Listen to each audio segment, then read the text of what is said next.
me because you look so fine that I really want to make you mine. I say you look so fine that I really want to make you mine. Hello Dreamworks fans and welcome to my next review of Dreamworks, where today I review a film that was made by Dreamworks and Aardman, Flushed Away, released in 2006, starring Hugh Jackman, Kate Winslet, Ian McKellan, Reno, Andy Serkis, Bill Nighy, and many more.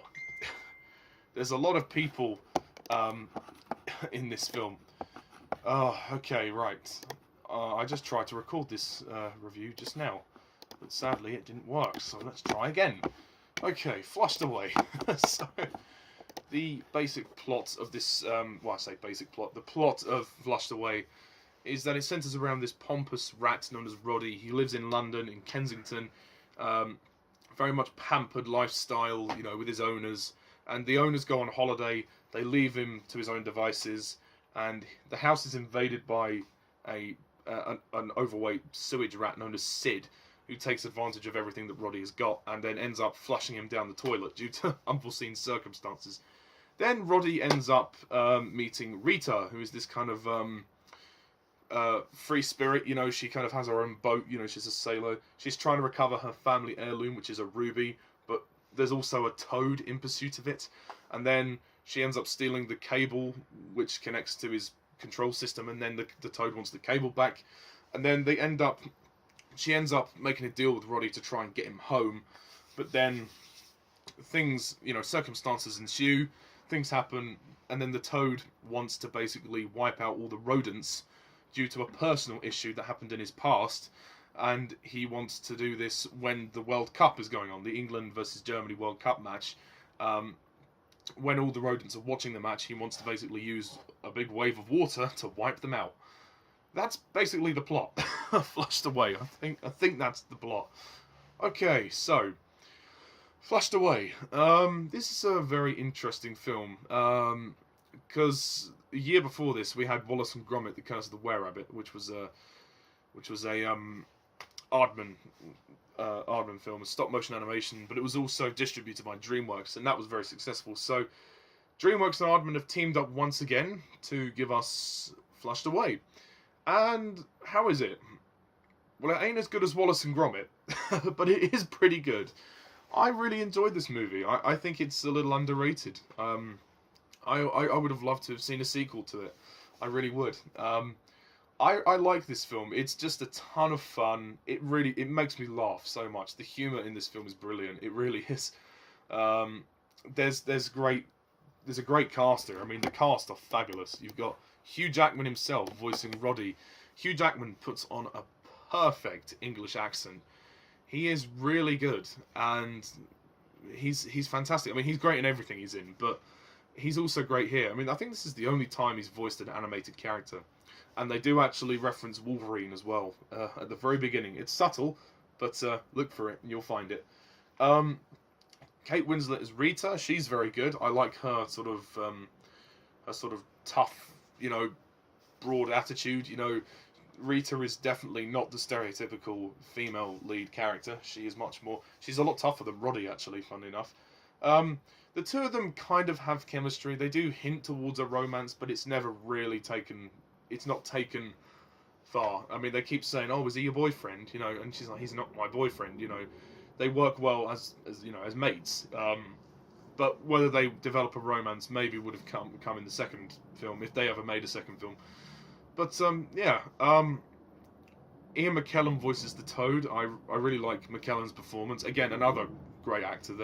He always does a superb job in everything he's in.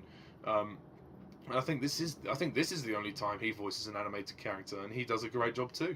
Reno as LaFrog, he's hilarious. The henchmen Whitey and Spike, voiced by Bill Nighy and Andy Serkis, they're funny. Shane Richie as Sid, he's also good. Those are the main people in this film. For me, Flushed Away is very entertaining while it's not perfect. For me, some of the problems in this film are some of the plot elements. Some of the story is a little bit convoluted. Like, in terms of the Toad, like, one minute he wants the ruby back, then he wants the master cable, and then he wants to release the rodent. He wants to kill all the rodents. Like, whoa! It's like, until we hear his backstory, we don't really know what the Toad wants. Like, what's his plan? You know, it gets a little bit convoluted. I mean, it kind of makes more sense towards the end, but at the same time, you think, why was that so confusing to actually decipher? I mean, maybe it's just me, but I found it a little bit like, what? Okay, I had to kind of backtrack and think, what? So he wants the ruby, now he wants the cable, and what? It gets a little bit muddled at points. But I mean, you know, it's not meant to be like, you know, I'm not asking for like amazing storytelling, you know, just something that makes sense. At first, it didn't make sense. That's all I'm saying. But I kind of got the gist of it towards the end. Also, there's too many villains. Like, there's too many villains in this film. You've got, I know two of them are sort of henchmen. You've got, you know, Spike and Whitey. They are funny. I really think they're hilarious. Andy Serkis and Bill Nighy make a great pair. But after the first half of the movie, we kind of just forget about them, and then we introduce Le Frog, voiced by Jean Reno. Bonjour. I mean, Le Frog is funny. I really do like Le Frog. One of his best line in the film is definitely, "You are going to pay for that, my little chocolate croissant." I really like that. That is hilarious. The fact that they're cousins as well. I love the way they introduce him with them, you know, with the tongues, like sword fighting to get the fly, which is funny. As I said, the humour's great in this film. But I think, to be honest, what would have worked better, really, with the henchmen is if you wanted to have three of them, why don't you have Le Frog in from the beginning and have Spike and Whitey working for Le Frog as well as his goons? Because, yeah, it's just like, you're like, they're there for half the movie, and then it's like, oh no, let's forget about them and introduce this guy. It's like, okay, he just comes out of nowhere. So it's a little bit like, what? Yeah. But that being said, this is a pretty solid movie. My only other real problem is the fact of the animation. Not that it's bad, I just would have preferred the animation to be stop motion. I know it's much more time consuming and a lot more difficult, but the fact that this is CGI, after seeing Wallace and Gromit, because it came out a year after Wallace and Gromit, The Curse of the Were-Rabbit, you just think, oh, right. It's slightly underwhelming. Do you know what I mean? You know, I just didn't get the same impact. I mean, the CGI is great, don't get me wrong. It looks great, but I'm thinking to myself, hang on a minute. Because for years as a kid, I thought, oh, okay, this is impressive stop motion, but it wasn't. It was CGI. Oh, it's just that the character designs are the same as the stop motion films.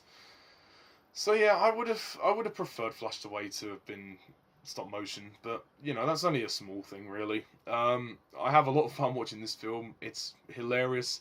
Also, the music score is kind of dull and unmemorable. They do use a couple of songs in this film, and they do reference Tom Jones a little bit as well, which is kind of funny. Yeah, and it's a great adventure film as well. This film is basically a fun romp. I enjoy it. I mean, who knew that actually a film that had you know, that was about a rat being flushed down the toilet, who knew that was going to be good? Because it sounds silly, you know, rat being flushed down the toilet. Thankfully, the movie didn't flush itself down the toilet, so that's good. Yeah, it's overall fun. It's an hour and a half, so it's not long at all. It breezes by perfectly fine. I can't remember if I actually saw this in the cinema. I think I may have done. I may have done, but I genuinely can't remember. But I don't think it's a masterpiece or anything, because I still think the story needed a bit of work. And some of the overall messages are kind of cliche, like, you know, with Roddy as well and his character arc. It is a bit cliche. You know, how he kind of decides, oh, you know, I don't need all this. I need a family. You know, it's the whole thing. It's like, well, you can have all the expense and all the jewelry and all the luxury in the world, but if you haven't got anyone to share it with, what's the point? So I kind of like that. Also, the character of Sid, he just kind of comes in and takes over the house, and not voiced by Shane Ritchie, obviously most known for EastEnders. Yeah, and it's a well-directed film.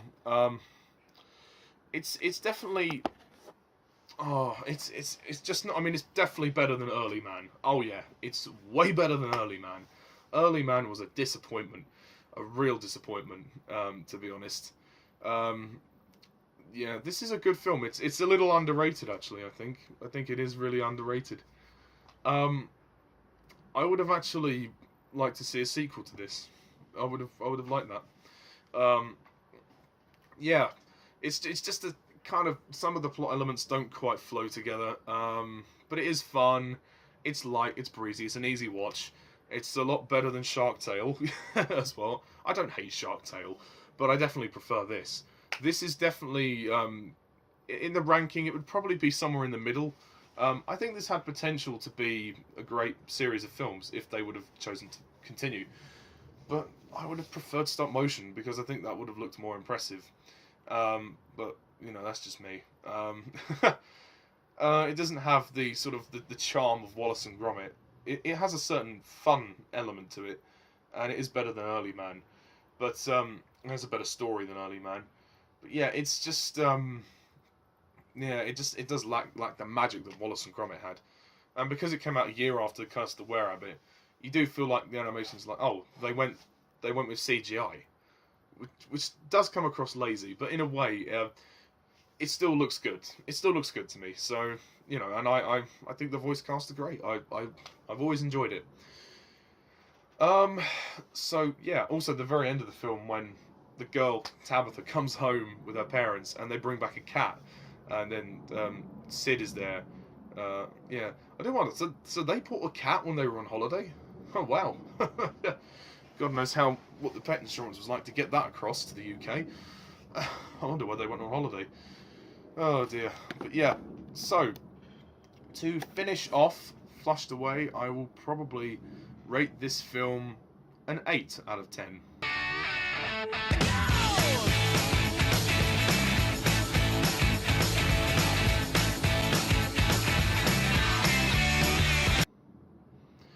Yeah, it's good. It ain't perfect, but it's a good, solid movie, and I like it. I would have liked to have seen another one. There are worse DreamWorks movies, believe me. There are some bad ones. Oh dear, oh dear. I will review. I will probably review Trolls. Oh God.